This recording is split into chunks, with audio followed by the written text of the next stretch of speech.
Welcome to the Wrench Ramble Show with your host, Shawn Kirk.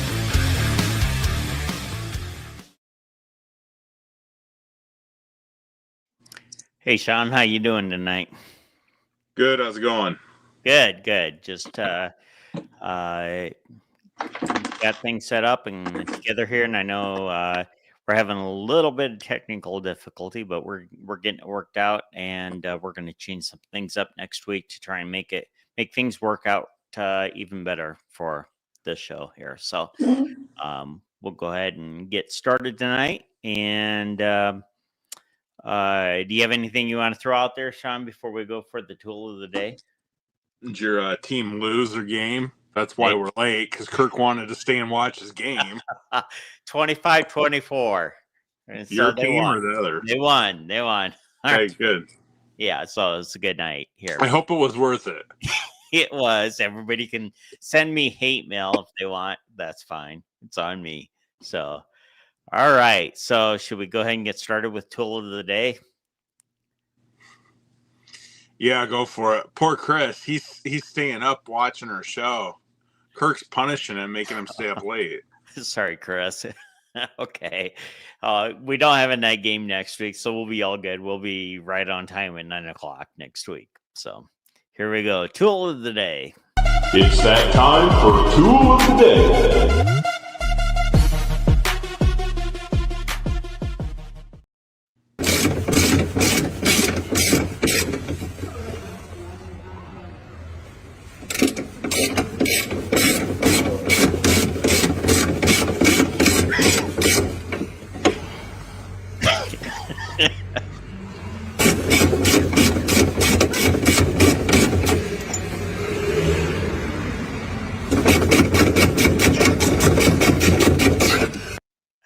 Faster you go, it's going to come off eventually, right? So do you ever do that to anybody? I do it to myself. There's a lot of times where I think I'll have my wrench on the nut or something, and I'll be on the other side of something. I'll be like wrenching it off as hard as I can, and it won't go, and then I go back over there, and then it looks like it's fine, and then I keep going and going and going and going, and then it doesn't work. Yeah, I've done that to myself. That's great. I should videotape that, but usually I'm not in the mood when I'm doing it to myself. Yeah. You just got to love it. And I remember doing that kind of stuff to guys in shop class in high school. And when we had auto shop, had a good time doing that. But all right. I saw that and thought it was funny because we can all relate to that. You know what? And we need some good laughs too here. So, all right. Should we go ahead and Seattle over Toronto last night in our area. And so what was that? What sport was that, Jeff? Go ahead. Baseball, maybe? Yeah. Toronto Blue Jays, Seattle Mariners. Yeah. Okay. So I'm not a baseball fan, so I don't know baseball, but yeah. Okay. There we go. Yep. You should know that stuff. Man, I'll have to. See, I used to follow baseball. My team is the Cleveland Indians, and then when they died, my interest died. Yeah. Well, yeah, I've never been into it, but that's okay. All right. Chief Woohoo disappeared, and so did I. All right. Let me see here. Should we go ahead and hit the feature product and see what we have on that here? Now for today's featured product.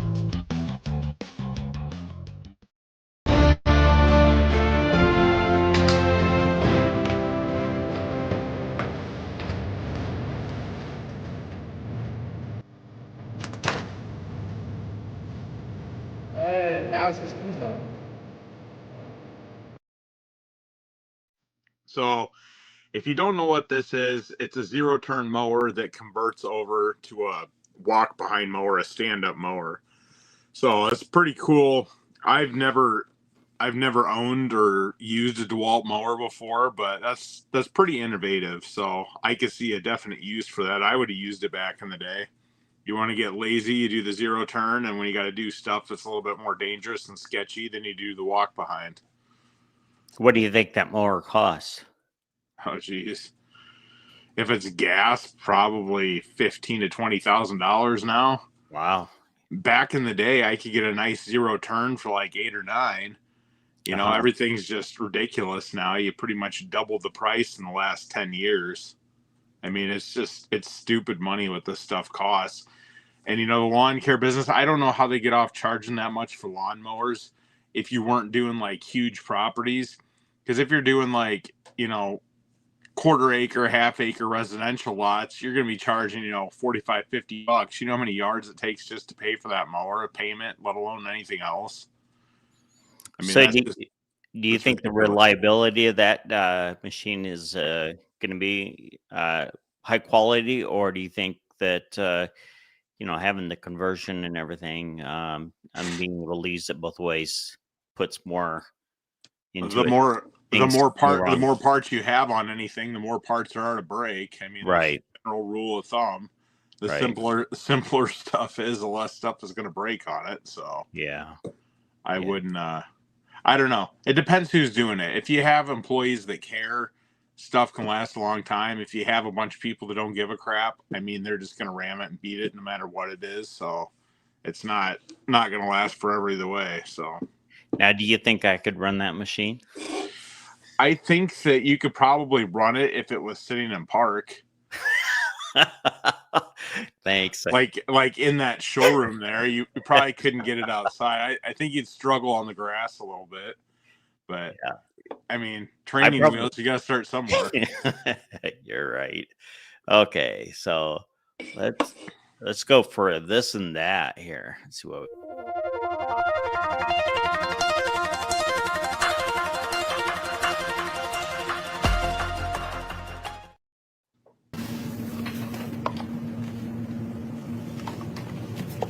So Halloween's right around the corner. Here's a perfect idea for everybody. Yeah, That's what great. you're gonna do. I That's don't great. see you like wanting to hand out candy to kids, but No. you do this, then you don't look like a jerk. Everybody Right. comes, turn your lights on, put the bucket out there, and then all these kids come up, and all your neighbor kids, you can be like, "Oh, sorry, we're out of candy bars. I had the king size candy bars." Or leave That's like the great. wrapper or two of like a couple real like cool ones out there, so then they think that you gave away all these good things and people took them. That's what you need to do. So here's the deal. My daughter's had braces for the last Yeah. 3 years, and she goes out trick or treating and brings all the candy home, and I get all the candy. Right? She got her braces off. She just said last week, she goes, "Hey, I get to eat candy this year," and I'm like, "Oh, there, I'm out." Yeah, but you do the dad tax, which is 50%. So then you do Okay. the thing where you pick one, they pick one until you each get your bucket full. Got it. Okay. Thanks for the help there on that. We'll go ahead and throw up the next one here. You never went trick or treating as a kid? My name is Chris. Yeah. Yeah. What? You never went trick or treating as a kid? I did. What was the best thing that you ever got? Gosh. I don't remember what the best thing I ever got, but Claire got she actually got a guy was handing out silver dollar quarter or silver dollars. Really? Yeah. Like I'm actual silver dollars? Yeah. Yeah. It was Good for him. That was 5 years ago. And I'm like, for real? See, I remember somebody handing out, he worked at Little Debbie. He was handing out full-size Little Debbie treats, not the ones you go to the store and get the box, but the ones that are usually like 50 or 75 cents a piece, like the full-size ones. That was score. I mean, the kids would go crazy over that. Yeah, you know what? There was a house that they did the Butterfinger. They worked. We got Butterfingers, the full-size ones out of that. Yeah. Now I remember that. It's a greenhouse. I can't remember the people. I think they were Hilsenbeck is who it was. You know who really sucked? The people that handed out Tootsie Rolls or little like tiny gumballs that were crappy. Well, like who does that? People did pencils. The teachers did pencils. Yeah. But seriously, what kind of human being is going to go to the store and say, "Hey, I want to give kids Tootsie Rolls for trick or treating"? It's Right. like that's just like evil and wicked. You just don't do that. Right. Like no kid says, "Oh my gosh, I'm gonna dig to the bottom and find the Tootsie Rolls." It's like Right. Butterfingers is the first thing that goes. I don't care what kid you Right. have, even if they're allergic to peanuts, they still want the Butterfingers. Well, nobody was allergic to peanuts when I was trick or treating. That was down the road. Now they're gluten free, dairy free, vegan free, like everything's free. Like you Yeah, got to have it you know, I labeled. I should tell my daughter that hey, you can't eat that because you're allergic to it. Every kid your age is allergic to that. And so Whatever she's allergic to, just go through all the stuff you want and then read the ingredients on the back and then list that as one of the. Yeah, that would be great. All right, I'll go ahead and kick this one back here. My name is Chris, and this is called the Trust My Wife Challenge. Okay. Oh. Yeah, no, yeah. Okay. Ow. That's like I don't trust you at all.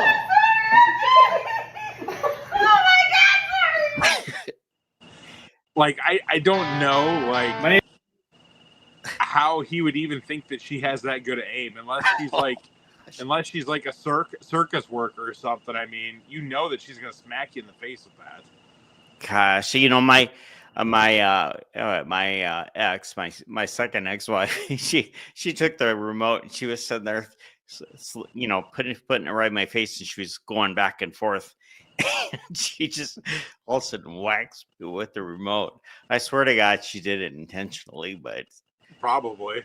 yeah, she just wanted to make me pay. Yeah, there's no way she was ever gonna hit that red cup on his head. Just wasn't gonna happen. Crazy. I've seen so many of these videos, and I think I've only seen one where they actually hit the target, and the guy was like shocked. He was like bracing the whole time, like puckering up, and then all of a sudden the cup went flying. And he's like, "Oh my gosh, you hit the cup!" That's crazy. All right, here we go. I want the itty bitty witty titty mocha frappuccino. Itty bitty witty titty mocha cappuccino. No, it's the itty bitty witty titty mocha frappuccino. Itty bitty mocha titty. Man, fuck this shit, man. That don't make no damn sense. Just order this I'm so sorry. Is it mocha frappuccino? itty bitty witty titty mocha frappuccino. Itty bitty witty titty mocha cappuccino. Man, fuck this shit, man. Fuck that. What are you doing? I can relate to this guy because my kids like to go to Starbucks. I don't care for it, but they always have these stupid names, and it's like Vente, Trente, Gente, Lente. It's like they always say this stuff, and it's like, okay, hold your horses here. It's like I gotta understand English first before I can process the order. It's like I completely get what that guy's going through. So did you see that there's this new coffee shop in the mall, on the outskirts of the mall, Lindale there, and I think it's called Brew 73. Seven Brew. Okay. So what is it with this place? There is a line of cars that goes all the way back to like probably 2 blocks along, waiting to get coffee at this place. And then you have Starbucks on the other side of the road, and there's nobody there. It's because it's a cheap knockoff of Starbucks. I had the kids. I was like, "Do they have like anything good, like shakes or anything?" They're like, "Oh yeah, they got shakes." So I got one, and it tasted like. Have you had like ice cream from McDonald's before? This one tasted like somebody pissed in the ice cream machine and then left it out in the hot sun for a while and then refroze it. That's what it tasted like. That's the best description, with a little bit of chocolate in there. Yeah, it was the most disgusting thing I had ever had.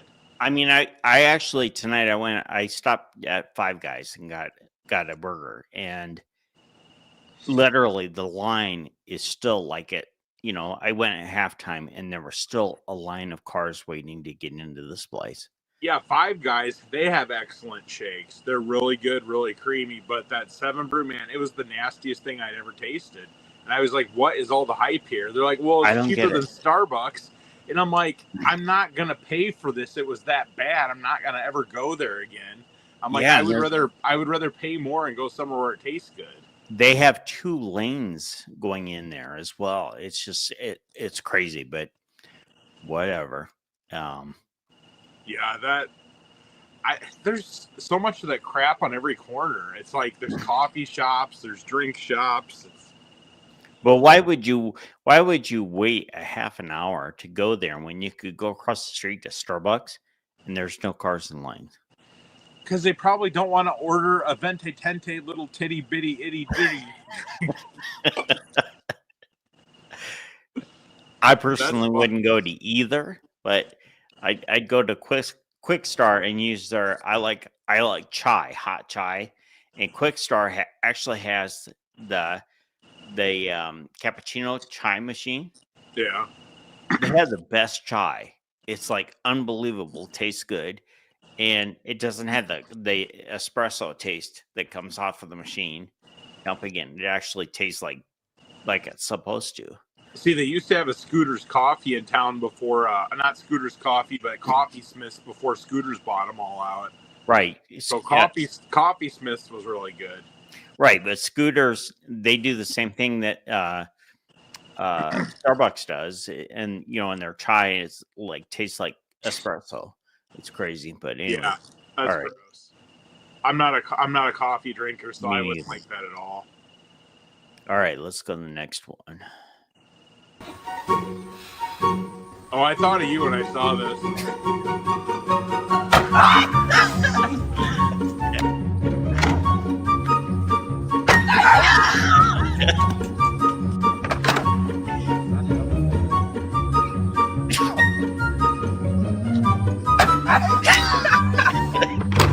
All in favor of Kirk video like put your hand.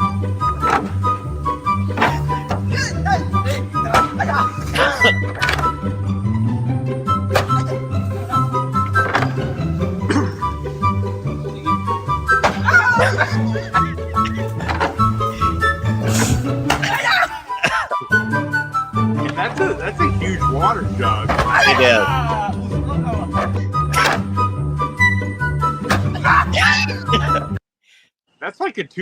That's probably like a 2-gallon water jug. I mean, a gallon of water is 8 pounds, so that's pretty solid. Crazy. Right. That's crazy. Did you see when they had that water cup challenge where they would tie it to a fan blade, and then everybody would stand there with blindfolds on, and then they would duck every so often. They had to pace themselves, and then the water bottle would smack people in the face. No. Yeah, it was right before the tortilla challenge. You saw the tortilla challenge, didn't you? I didn't see that one either. You'd each take a mouthful of water and hold it, and then you'd each have a tortilla in your hand. Yeah. And then you'd slap the other person across the face, and whoever spit out their water lost. But you actually lost if they spit the water on you, too, because you had their nasty water all over you. Right. So what I did, so normally tortillas, when they come out of the bag, they like get dry and hard and stuff. I heated my tortilla up before I did it with my son, so it was flexible and rubbery. It smacked him like a towel. Gosh. You're a great dad. Hey, it wasn't against the rules. I just thought it was funny. Yeah. I made it work. All right. So let me see. What do we got here? All right. We're going to do the breaking news. We're finally through this and that. Actually, that was a lot of fun tonight here. We interrupt your program for some breaking news.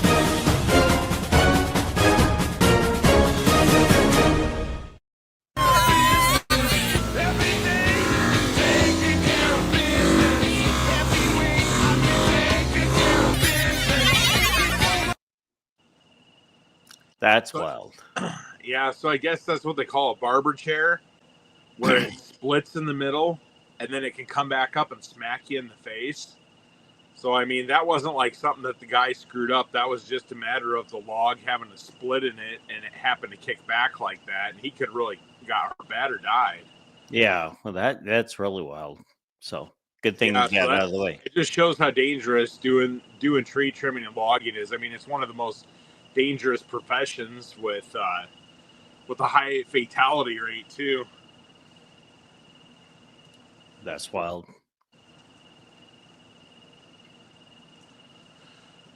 right, and we got now we got some comments here. Oh, hey, BC, good to have you with us here. So just in time for Time for today's Bible Minute.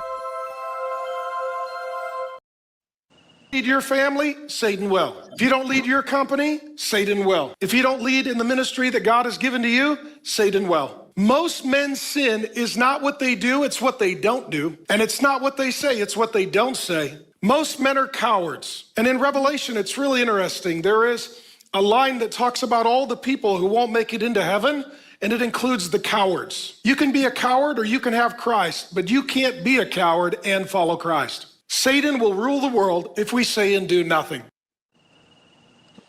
So yeah, this is Mark Driscoll. I mean, he had controversies back in the day because he's very blunt and pointed, and a lot of people don't like his style. But he has a lot of good messages that are right on point and pretty biblically solid. So I don't know. What do you think about that? Oh, I agree. I mean, yeah, it's interesting with, I mean, I spend a lot of time with guys in recovery, and I lead a recovery group. And it's the guys that are being silent, that, they're holding their stuff in, and it's amazing to see how many people that you think are the really good guys, the really great guys that are struggling with stuff and are being dominated by their sins, and they need to let it out, and deal with it, but they just don't, and it wrecks families and so on with that. So yeah, and this will be my one plug of my book tonight, but I do write about this in my book, just the coward mentality. And obviously we're supposed to be bold and proclaim Jesus, but I mean, if you're not being bold in your family, bold in your business, like you said, bold in the church, I mean, Satan takes over, because the opposite of bold is being a coward, and cowardly is contradictory to what the Bible teaches us. Just look at the Apostle Paul. I mean, he wasn't a coward in his days. I mean, he was locked up. He was still preaching the gospel. I mean, Jesus gave us a perfect example. He wasn't a coward either. So, I mean, that's one thing that I like to hit on a lot, and I do write a couple chapters about that in the book, about not being a coward, because I think it's one of the greatest weaknesses that we all can have at some point. okay, just a second here. All right, so now we are on to here's a really good segment here. I got something really cool for the car guys tonight. No, I actually you did some homework. You pulled something together. I did. So here we go. You got some Matchbox cars or something? I do. Today's episode of Kirk's Car Corner. All right, so here, second here, and I'll get it up on the screen, and here we go. And so this could be a little bit long, but I'm just gonna play a little bit of it, and I'll stop it. And even though Mercedes has not made the 300 SL Gullwing for almost 70 years, brand new ones are rolling off the assembly line right now. These are hand-built in Bali, Indonesia in 2025. Interestingly enough, these craftsmen have never seen a real version of these cars in their entire lives.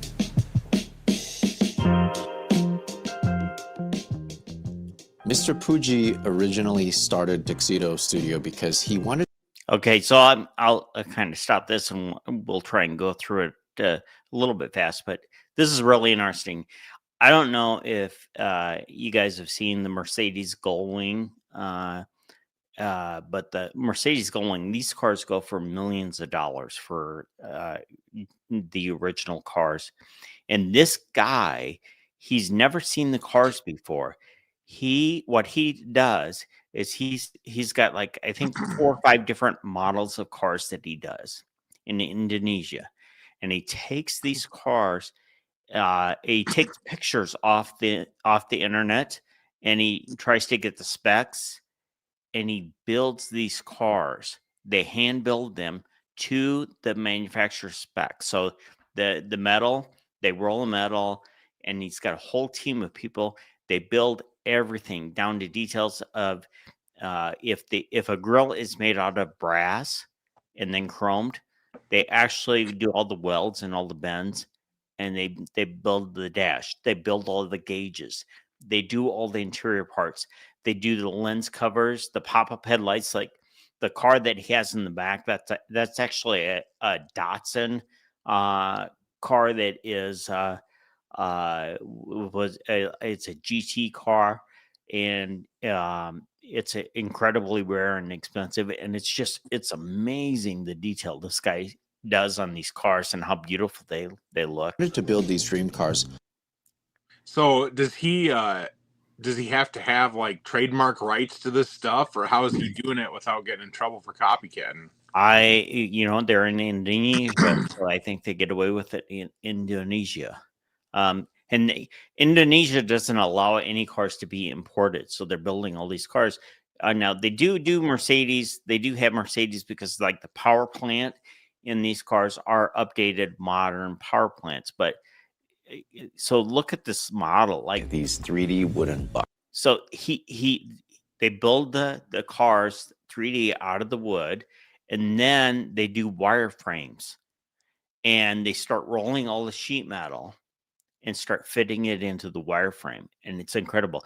Look the cars that he's built in there, and there's the wireframes they're working on. Fit the body panels to the wireframe. Like they get these cars exact. These guys are literally making the cell, body cell. And it's absolutely incredible. Oh, he also builds his own jigs as well. Just this way. But with so what do they do about like the carbon fiber? They what? What do they do about the engines and all that stuff? Well, they'll take like they use like this one has, I'm not sure what engine that. I think they pick updated power plants. And from the Lotus, you know. And this is all Toyota Crown stuff. Yeah. That's a 1J, right? Yeah, 1J. This one. It's a 1JZ. Yeah. Correct. Toyota Crown. So you have to have a donor car? Yeah. A full donor car? Yeah. It's already in Indonesia? Yeah. It's many Indonesia. And I rebuilt everything. It's like refreshed. The Yeah, engine, everything is refreshed. Everything refreshed. So like the engine is new and updated, but that frame that it's setting in, the chassis it's setting in, he's built that chassis to spec of the exact chassis of that car. It's correct. Like a brand new. This part. Yeah, this here. Is it similar to the real 2000 GT? Yeah, this is one. You look.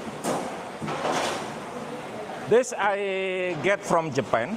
Somebody from Toyota from Japan here, and he bring me the drawing, completely drawing with the detail, everything single. This is like the original. So he buys the plans off of eBay or wherever he can get them, or he actually copies pictures and then they model it to get the exact fit of everything. That's crazy. That seems like an awful lot of work. It takes like a year to build the cars, but I mean the detail of the cars that he does is it's incredible. And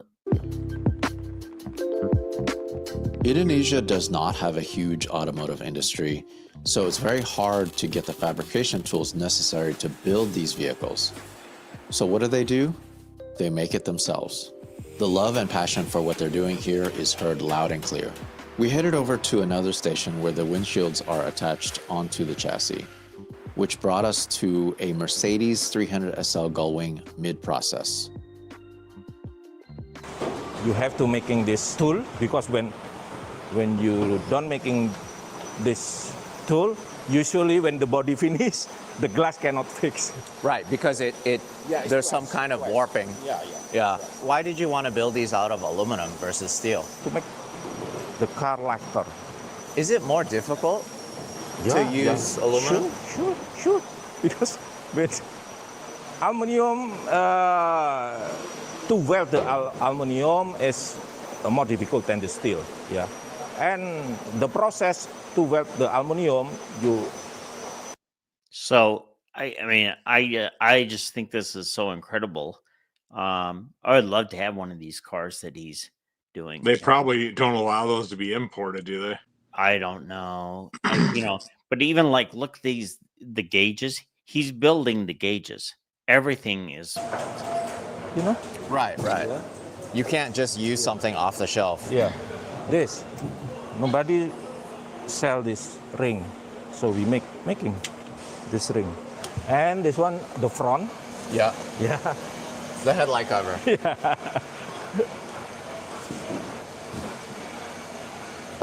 Yeah. Yep. This for this one. That's the grill. Yeah, the grill. This. This is so heavy. Yeah. This whole thing is just made by hand. Yeah. You could see all the welds, and it's such an intricate piece. How long does it take one of the craftsmen to make something like this? How long? 3 months. Oh, this is the window frame? Yeah. Classic car, every classic car have the frame outside, You have to make one piece, and then you... So then this is, you're just making it, and you cut it, and you weld it together? If you finish, you cut it. Because, aluminum is easy to twist. So eventually this... So, we could go on, but this is just incredible.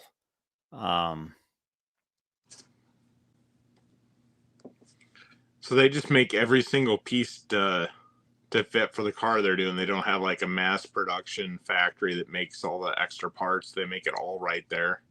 Right, because they can't import a lot of the parts, and so they've only got limited things. There's most cars they cannot import, so they actually make the cars. Like they make this BMW here, which is a rare car, and the cars that they're building, they're literally, these aren't like kit cars where they're trying to imitate them, and they don't. Then and maybe the dimensions are different. These cars are exact dimensions. Now the powertrain in them is probably a different, like they'll use a Mercedes powertrain or whatever, different motors. And the Toyota Crown is like the Toyota Avalon. So the brand new Toyota Avalon is now called Toyota Crown. So that motor comes out of there. But they put that in the Datsun car. So even the powertrains are updated. But just doing the wire wheels on that car, and the speedsters are correct. It's just incredible. And I just think it'd be awesome to have the cars. And when you consider like a Mercedes Gullwing, if you go and you buy one, even a roached out Mercedes Gullwing is going to cost you over $1 million. So how much do these sell for? I have no idea. He doesn't. They don't say, but it's just. Anyways, okay. I really wanted to see what a finished Toyota. So. Oh, that's cool. All right, we'll go ahead and head on to our next segment here, and. Bon appetit.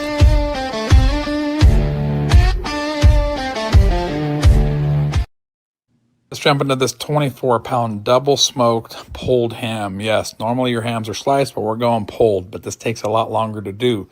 Why do we call it double smoked? Because most hams you buy at the store are already smoked and cooked. You just got to take it to a certain internal temp. we're going to double smoke this on the Traeger. So remove the packaging, remove that netting, and I'm going to do the cross hatching, which allows it to open up during the cook and add more smoky flavor. So once that's done, it's got enough moisture on it, so I don't need a binder. Pull out that Traeger whiskey dust, hit it nice and heavy, then put that in the fridge. And then later that evening, because it's going to be an overnight cook, here we are. Going to hit it again because that rub is sunk into the meat. We just want to add some more flavor, so more of that whiskey dust. And then the meter probe. This is the key. Get it right in the center. Remember, this has a big bone in it, so make sure the tip of that meter isn't touching any bone and it's all meat. Going to put it on overnight at 200 degrees and take this till the sun comes up. Boom, as you see here. About 10 hours later, we're sitting at about 160 internal. Pull that probe out because I'll put it back in once we put the foil on. About 4 or 5 cups of apple juice because this is going to braise for about 4 hours at 325 degrees. We got to make sure this is going to pull apart. So put the foil back on nice and tight. And then the meter probe pretty much where it was before, just right through the foil so we can continue to track that internal temp. 4 hours later, here we are at about an hour rest. Although it's really steamy inside, it did rest for an hour. I'll show you what probe tender really looks like. It's a probe tender. That's what that is.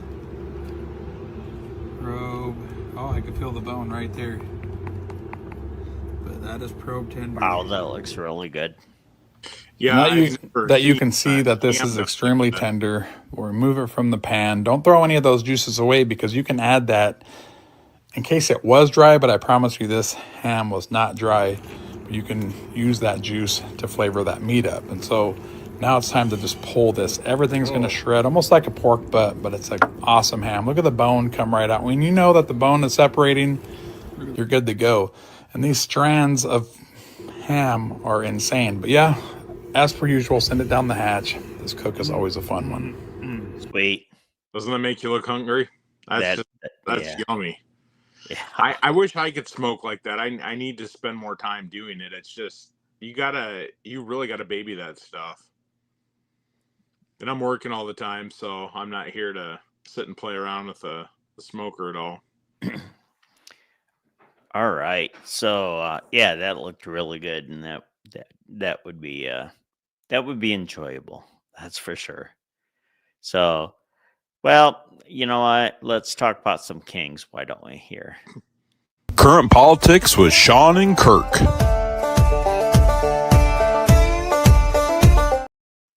do we want? We don't know. When do we want it? Also unclear. Why do we want it? Because it was forwarded to us in an email, so it must be true. Yeah! That about sums it up. Yeah. That was the best video I could find of it. So I shot some video. I tried to get it in the right place. I don't know what I did with it. I don't know where I saved it, but I was going to play it. And I went down and filmed the No Kings protest in Cedar Rapids today. Were you participating in it? No, I just drove by. Everybody's doing, yeah, man. Some old lady's doing this. And I'm like, yeah, whatever. And it's interesting to see. I'd say the average age of the protesters was 75, and aren't most of them angry old white women, like leftover hippies? You know what? That's what it is, and you know there were some guys out there, but it was predominantly white crowd that was out there, and I just thought, you know, it seems kind of bizarre that would be the crowd that would be out protesting. And they were lined from, they probably were about 3 blocks long on both sides of the road. And I really had to, I was really being careful because they were right up on the curb. And I didn't want anybody stepping out and, you know, obviously running over somebody. But I'm surprised somebody didn't get hit. For them being out there, but were they down by the courthouse? That's usually where they hang out. Yeah. Yep. And the other thing is there, like somebody said, "How's your 401k?" Isn't the stock market doing pretty good right now? It's at an all-time high. I'm like, okay, so why would you have a sign saying how's your 401k? I thought it would be funny to dress up and go down there with a sign that says "We support communism" and just start walking up and down the sidewalk. Well, you know what? There were some people that said I am Antifa down there. Well, now it's designated a terrorist organization, so It was there you funny. go. There was this guy that was, I'd say he was probably about 5 foot tall, that was holding an I am Antifa sign. See, it's on the guy side of things. It's always the effeminate males. It's like I don't know. It's like you could just make like a description of what you're going to see down there before you even go. Just the typical stereotypes, and it usually fits to a T. And then let's say you trolled their social media accounts. You know exactly what you're going to find on there. It's like it's so cookie cutter, brainwashed. It's hilarious because it's like they're overgrown children. Well, and then there were some guys down there that looked like, somewhat normal guys and hanging out with women, and they were smiling and they were having a good time. And I thought, I bet you that guy's down there trying to hook up with the chick that's sitting there. The 70-year-old butch cut ladies. Yeah. That's immediately what came to thought, because those women are the most nasty, mean.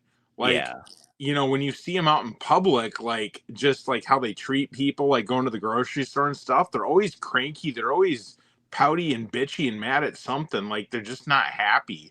There's no happiness in there whatsoever. They're always complaining. It's just, it used to drive me nuts. I don't get that. My customer base isn't that. So for full disclosure, I have the nursery business. Some of you guys have seen stuff with that. That right there is usually the clientele that I have at the nursery side of things. The chainsaw shop is more, masculine guys, working guys, just whatever. But I mean, to a T, that nursery, that is what I deal with. And that's one of my biggest frustrations with the nursery is it's just like, oh my gosh, it's just, everything frustrating you could possibly put in a person is what I get back there. And they even have the signs. I had some dude come out the other day. He had, I don't even know what his stupid shirt said, but it had something about love on it, and then he took a black marker and added some words to it to it was something against Trump. I was just like, whatever. And then he had all these bumper stickers on his car, and they're all the typical coexist type stuff, and it's just like, oh my gosh. And then he was uberly annoying. He was one of those people that's like, hey, I've got one of these coupons and it's for $100. What can I get for my $100? I'm like, well, really nothing. And he's like, are you sure? So I'm showing him the shittiest trees I have on the place that are Charlie Brown trees that are half dead. And he's like, oh, I'll take that one. I'm like, really? He did? I was gonna throw it away. Well, there you go. I'm like, have at it, buddy. You got the coupon. Okay. So. I have to laugh. How does the coupon work? What's the deal with that? So we had the derecho here, and the derecho, if you don't know what that is, it's an inland hurricane, and it basically, we had 130, 140 mile an hour sustained winds for a long period of time, and it just leveled out and took out 65% of our tree canopy. So there's a local company that gives away these vouchers. You have to go to the seminar for an hour, listen to them spiel about trees and how to plant a tree and all this stuff. And then they give people a voucher for $100 off of a tree. Well, at my nursery, I don't carry the little Walmart stuff. When I grow trees, I grow a big manly tree. You know what I mean? I got 14-foot trees at my shop. So there isn't a whole lot of $100 stuff just sitting around. So they bring a coupon to me, and it's I don't really have anything that's just $100. It's it's $100 off a tree, so they can buy a big tree. They just they are cheap and they don't have any money and they don't want to spend it and whatever the reason is. But yeah, it turns into a little bit of an annoyance in a production because with the trees, it's like chainsaws. Chainsaws, people don't have an emotional connection where they have to go sniff out all the chainsaws to figure out which one they buy. They buy the chainsaw and then they have an emotional connection with it, and then they like hug it and kiss it and love it. Trees, the people have to go out there and they have to like feel that connection with the tree. So they have to go whisper to all of them and talk to them and see which one's calling their name. And then after about a half an hour of wasting my time, then they either decide to marry it or break up with it. And then, like, I'm serious, that's how it is. And it's the same people that are down there that you went and you saw that are holding these stupid signs. Like 90% of them are that. It's like, you know, you got left brain, right brain. I don't even remember which one's the smart side, but they're the one that's not the smart side. So it's like everything they do from the minute they walk on the property, they never park in the parking spots, even though they have signs there. They're like always going the wrong direction.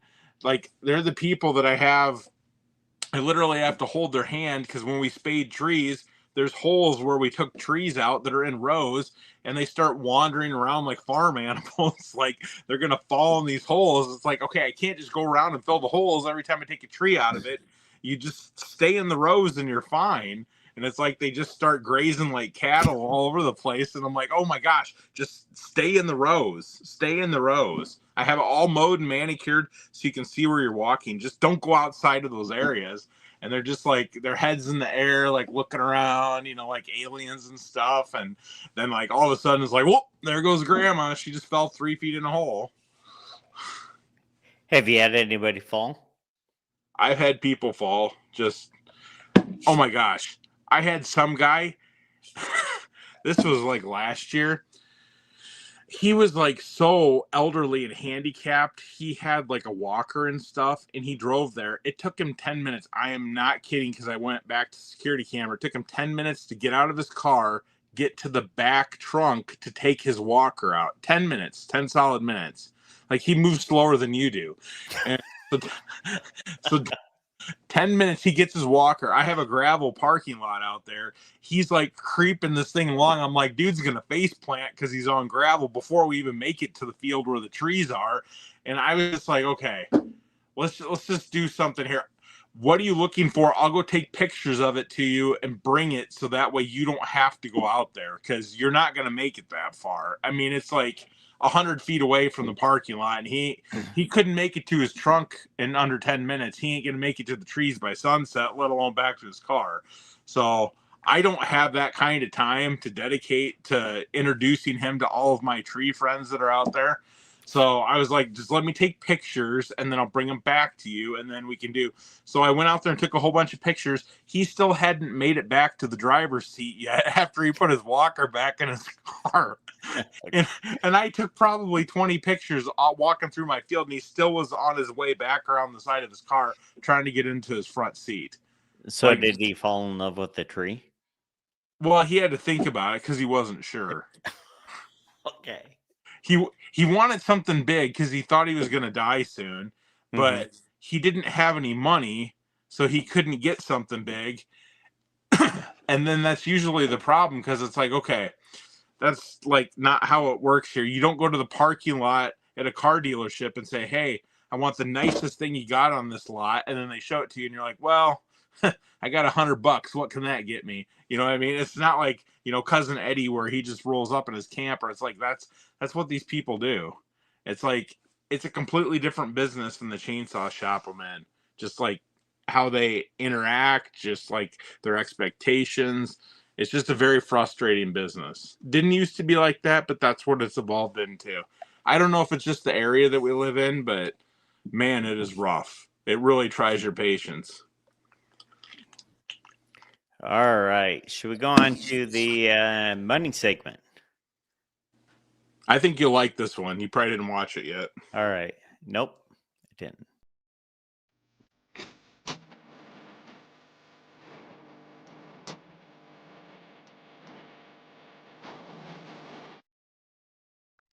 Sir, Question for you. How old were you when you made your first million? I was 26. And what line of business were you in? A little different than most. You're not with the news, are you? No. Where are you from? We grew a channel to 12 million followers, just asking people how they made it for the younger generation. Well, I was part of an organized crime group in New York.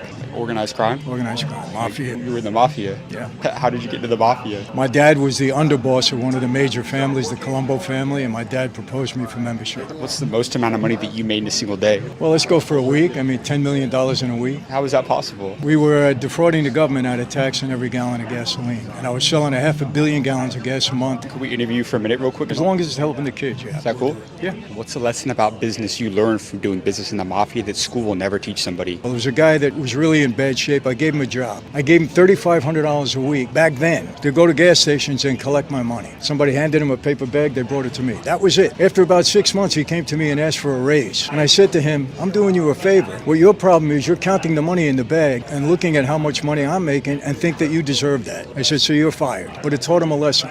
Don't count my money. Do your job. Do you believe in God? You know, I was thrown in solitary confinement. I actually spent 3 years. And it was during that time I wanted to study every religion because I thought I was going to spend the rest of my life in prison, and that would have been it. So I studied every faith, and I came out of there believing in Christianity with all my heart. I always say two things. You want success in life? Get these two things right. Number one, in this life, we are who we hang out with. And number two, who you are accountable to in life is going to direct the path that you go on. When I was on the street, I was accountable to my boss. I was a criminal. Now I'm a... Interesting pick. Yeah. So I saw that and I was like, hey, you know, we've met him before. Mm-hmm. I got his book too. He's a pretty cool guy. So I watch a lot of his videos and stuff. So if you guys out there haven't seen him before, Michael, I don't know how you said his last name, Franchise? Franzese. Franzese? Mm-hmm. But yeah, he's actually a believer now. He's got a very good mission that he does. He goes around, does public speaking and stuff, tells a story of his past and, you know, where he's at in the spiritual life. So it's a pretty interesting story, everything he's gone through. But on the money segment, he did mention something too, how he paid that guy $3,500 a week to do his job. And then the guy started complaining about the money later on when he found out how much money he made. And I can totally relate to that because that's how it was when I had my landscape business. It's like these guys, I would pay them when I was doing lawn care. I was paying guys top of the line, the most out of any other lawn care company in town.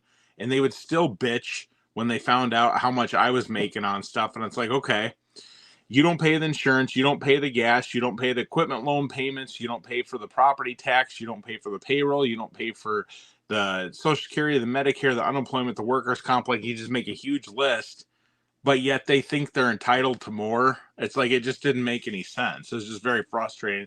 And, you know, that point that he made really connected with me. I know you've had businesses. What do you think? Well, yeah, I agree. And, you know, Franzese is an interesting guy. He's the first guy to leave the mob, actually choose to leave the mob and live. And so that's a pretty amazing thing in itself. And he talks about how he didn't rat anybody out, but yet he did his time. And, you know, it's just interesting to see his life. Although, well, you know, we were standing there and we walked up and we were talking to him at church one night when he actually spoke at my church, and I asked him if he knew somebody from New York City, but I didn't say it. I just asked him, I go, hey, do you know this guy? And I happen to know this guy from the limousine industry. And he actually responded to me. He goes, I don't know anybody from New York City. And so wasn't that where he was from, his stomping ground? Well, he was, I think he was Jersey. Yeah, New York City, but in Jersey and Pennsylvania. So, but he was really, really connected deep into the mob. So it wasn't, he was not a lightweight by any means. And it's interesting hearing some of his videos. I know that him and Sammy the Bull, most people know who Sammy the Bull is in the Mafia. When you hear he's been in movies and so on, or his character has been in movies, they've talked about him, that both Francesi and Sammy actually got into it probably about a year or two ago.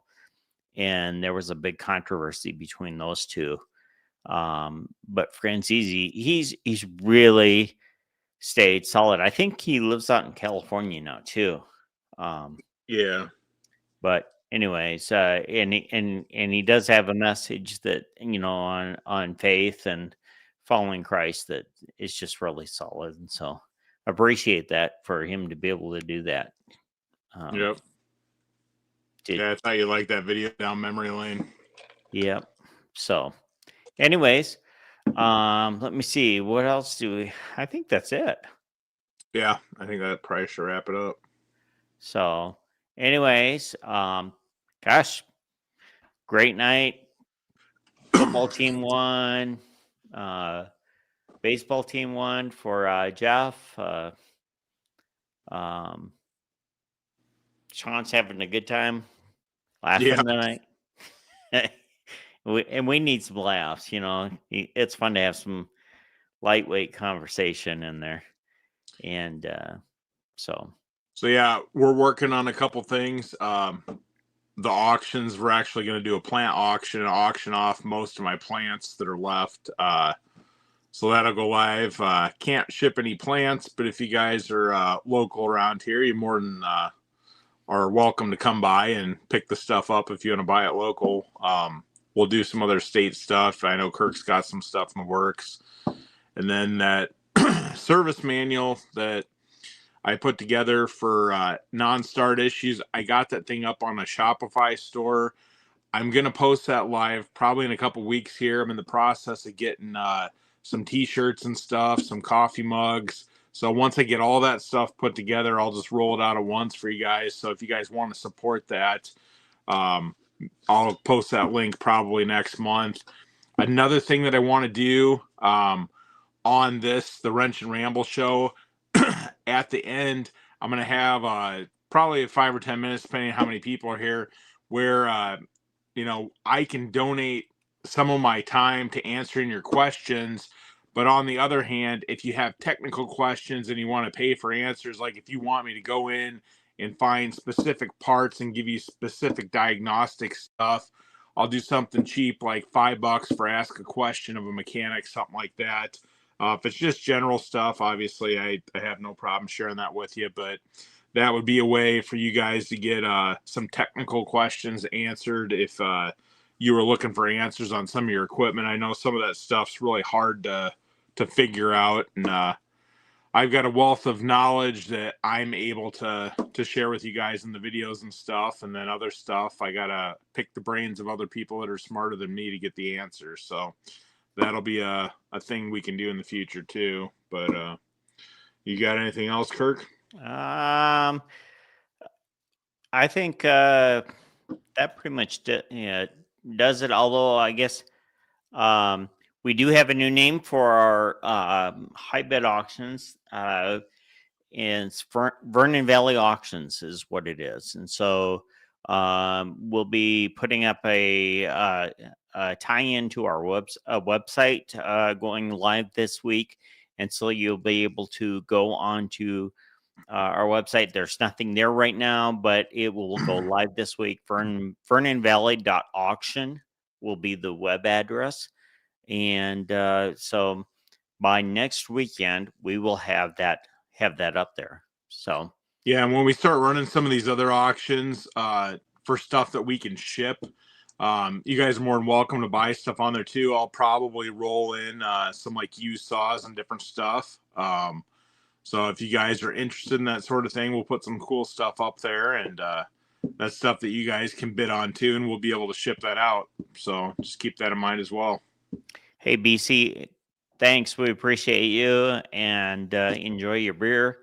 And Jeff, thanks for being here, and Chris as well. I hope you made it with us the whole night here, and appreciate you guys. We really appreciate you guys.